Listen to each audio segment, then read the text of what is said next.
ಕನ್ನಡ ವಾಹಿನಿಯಲ್ಲಿ ಪ್ರಸಾರವಾಗುತ್ತಿರುವ ಭಾಗ್ಯಲಕ್ಷ್ಮಿ ಧಾರಾವಾಹಿಯು ವೀಕ್ಷಕರ ಪ್ರೀತಿಯನ್ನ ಗಳಿಸಿದೆ. ಭಾಗ್ಯ, ತಾಂಡವ್ ಪಾತ್ರಗಳ ಜೊತೆಗೆ ಈ ಧಾರಾವಾಹಿಯಲ್ಲಿ ಕುಸುಮ ಪಾತ್ರದ ಬಗ್ಗೆ ವೀಕ್ಷಕರು ಮೆಚ್ಚುಗೆ ವ್ಯಕ್ತಪಡಿಸಿದ್ದಾರೆ. ಅಂದಹಾಗೆ ಕುಸುಮ ಪಾತ್ರವನ್ನ ನಿಭಾಯಿಸುತ್ತಿರುವುದು ನಟಿ ಪದ್ಮಜಾ ರಾವ್. ತಮ್ಮ ಪಾತ್ರಕ್ಕೆ ಸಿಗುತ್ತಿರುವ ಅಪಾರ ಜನಮನ್ನಣೆಯಿಂದ ಖುಷಿಯಾಗಿದ್ದಾರೆ. ಮಾಧ್ಯಮದ ಸಂದರ್ಶನದಲ್ಲಿ ಮಾತನಾಡಿರುವ ಅವರು, ಧಾರಾವಾಹಿ ಮತ್ತು ತಮ್ಮ ಪಾತ್ರದ ಬಗ್ಗೆ ಸಾಕಷ್ಟು ಮೆಚ್ಚುಗೆಯ ಮಾತುಗಳನ್ನ ಆಡಿದ್ದಾರೆ. ಆರಂಭದಲ್ಲಿ ಭಾಗ್ಯಲಕ್ಷ್ಮಿ ಧಾರಾವಾಹಿಯ ಈ ಕುಸುಮ ಪಾತ್ರದ ಬಗ್ಗೆ ನಾನು ಅಷ್ಟೇನು ಎಕ್ಸಾಕ್ಟ್ ಆಗಿರಲಿಲ್ಲ. ಎಲ್ಲ ಪ್ರಾಜೆಕ್ಟ್ಗಳಂತೆ ಇದು ಒಂದು ಆನ್ ಸ್ಕ್ರೀನ್ ತಾಯಿಯ ಪಾತ್ರ ಅಷ್ಟೇ ಅಂತ ನಾನು ಅಂದುಕೊಂಡಿದ್ದೆ. ಮೊದಲ 10 ದಿನಗಳ ಚಿತ್ರೀಕರಣದ ನಂತರ ಪರಿಸ್ಥಿತಿ ಸಂಪೂರ್ಣ ಬದಲಾಗಿತ್ತು.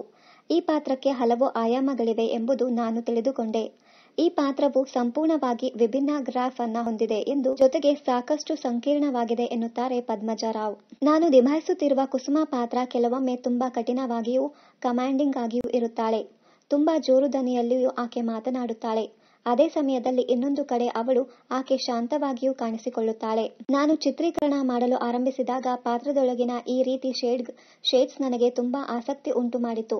ಆನಂತರ ಕುಸುಮ ಪಾತ್ರದಲ್ಲಿ ನಟನೆಗೆ ಹೆಚ್ಚು ಸ್ಕೋಪ್ ಇದೆ ಎಂದು ನಾನು ಅರಿತುಕೊಂಡೆ ಎನ್ನುತ್ತಾರೆ ಪದ್ಮಜಾ ರಾವ್.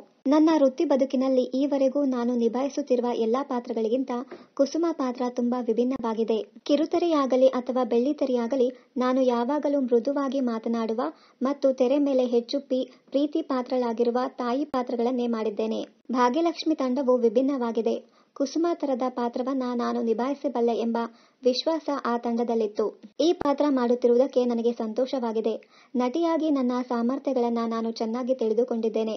ಆದರೆ ಅದನ್ನ ಪ್ರದರ್ಶಿಸಲು ನನಗೆ ಅವಕಾಶ ಸಿಕ್ಕಿರಲಿಲ್ಲ. ನಾನು ಸಾಫ್ಟ್ ತಾಯಿಯ ಪಾತ್ರ ಹೊರತಾಗಿ ಭಾಗ್ಯಲಕ್ಷ್ಮಿ ಧಾರಾವಾಹಿಯಲ್ಲಿ ಬೇರೆ ತರದ ತಾಯಿ ಪಾತ್ರವನ್ನ ಮಾಡಿದ್ದೇನೆ ಎಂದು ಹೇಳುತ್ತಾರೆ ಪದ್ಮಜಾ ರಾವ್. ಕುಸುಮ ಪಾತ್ರಕ್ಕಾಗಿ ನನ್ನ ಹಿಂದಿನ ಯಾವ ಪಾತ್ರಗಳ ರೆಫರೆನ್ಸ್ ಕೂಡ ಬಳಸಿಕೊಳ್ಳಲಿಲ್ಲ. ನಾನು ವಿದ್ಯಾವಂತ ಕುಟುಂಬದಿಂದ ಬಂದವಳು ಮತ್ತು ನನ್ನ ಕುಟುಂಬದವರಾಗಲಿ ಸ್ನೇಹಿತರಾಗಲಿ ಕುಸುಮ ಪಾತ್ರ ಮಾತನಾಡುವಷ್ಟು ಜೋರಾಗಿ ಮಾತನಾಡುವುದಿಲ್ಲ. ನನ್ನ ಇಡೀ ಜೀವನದಲ್ಲಿ ಕುಸುಮ ಪಾತ್ರದಷ್ಟು ಕಮಾಂಡಿಂಗ್ ಇರುವ ಯಾರನ್ನ ಕಂಡಿಲ್ಲ.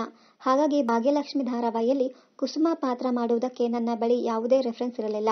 ದೇವರ ದಯೆಯಿಂದ ವೀಕ್ಷಕರು ನನ್ನ ಪಾತ್ರವನ್ನ ಉತ್ತಮವಾಗಿ ಸ್ವೀಕರಿಸಿದ್ದಾರೆ ಎನ್ನುತ್ತಾರೆ ಪದ್ಮಜಾ ರಾವ್. ಇನ್ನಷ್ಟು ಕನ್ನಡ ಧಾರಾವಾಹಿ ಹಾಗೂ ಬಿಗ್ ಬಾಸ್ ಕನ್ನಡ ಸೀಸನ್ 10ರ ಡೈಲಿ ಅಪ್ಡೇಟ್ಸ್ಗಾಗಿ ಚಾನೆಲ್ ಅನ್ನ ಸಬ್ಸ್ಕ್ರೈಬ್ ಮಾಡಿ. Thank you.